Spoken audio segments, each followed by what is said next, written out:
এই ভিডিওটিতে আপনারা লোকনাথ বাবার প্রিয় খাবার, প্রিয় ফুল এবং প্রিয় ফল সম্পর্কে জানতে পারবেন। লোকনাথ বাবার প্রিয় খাবার। লোকনাথ বাবার প্রিয় খাবার হলো মিছরি বা তাল মিছরি বা যে কোনো সাদা মিষ্টি বাবা খুবই পছন্দ করেন। প্রিয় ফুল। লোকনাথ বাবার প্রিয় ফুল হলো নীল শাপলা বা নীল শালুক ফুল এবং যে কোনো সাদা ফুল ও বেলপাতা বাবাকে অর্পণ করা যায়।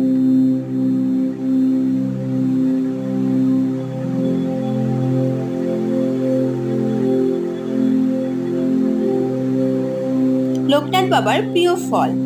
তালশাঁস ও কালো জাম বাবার ভীষণ পছন্দের ফল। এছাড়া আম, লিচু ইত্যাদি ফলও বাবা পছন্দ করতেন। জয় বাবা লোকনাথ।